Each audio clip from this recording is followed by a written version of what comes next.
Muéstrame tu rostro de misericordia.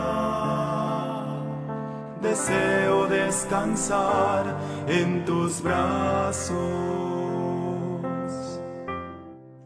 Dar buen consejo al que lo necesita es también una obra de misericordia espiritual. Pero ¿cómo podemos ponerla en práctica? En primer lugar, lo que tenemos que saber es que no se trata de dar consejo a medio mundo o de opinar incluso de asuntos en los que no tenemos conocimiento. En segundo lugar, para dar un buen consejo necesitamos formarnos. Y el mejor medio para hacerlo es leer la palabra de Dios, para que podamos dar un buen consejo según los valores cristianos, según la voluntad de Dios. ¿Cuántas veces nosotros aconsejamos desde nuestra propia experiencia? Y eso está muy bien, pero a veces aconsejamos de una mala manera.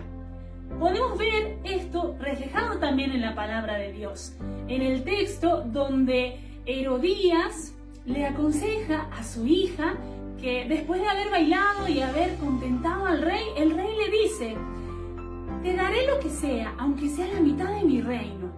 Entonces ella va con su mamá y le dice: ¿qué debo pedir, mamá? Y ella le aconseja que le traigan la cabeza de Juan el Bautista.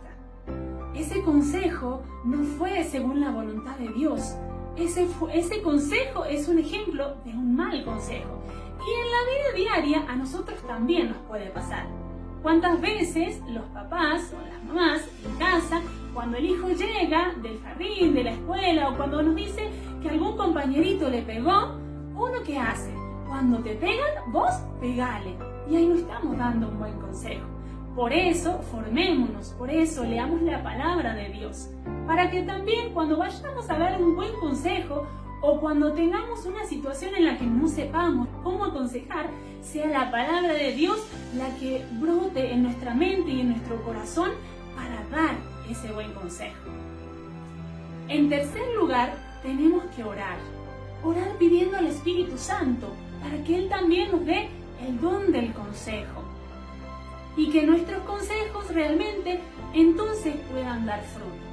En cuarto lugar, no tenemos que imponer nuestra propia voluntad al dar un buen consejo, sino que tenemos que ayudar a que la persona vaya descubriendo qué es lo que tiene que hacer.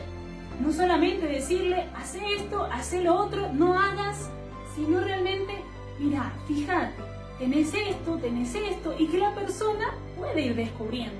Entonces recordemos, no imponer nuestra propia voluntad, porque la persona es libre para decidir si acepta nuestro consejo o no.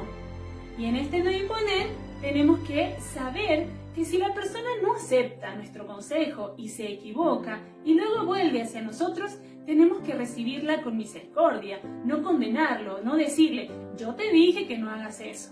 Porque esta es una obra de misericordia que busca el bien de la persona y no solamente quedar yo bien o dar una buena opinión.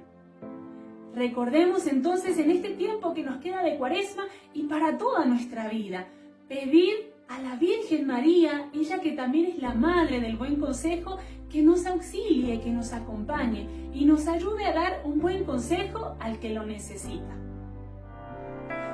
Lávame, Señor, quiero ser limpio. Muéstrame tu rostro de misericordia.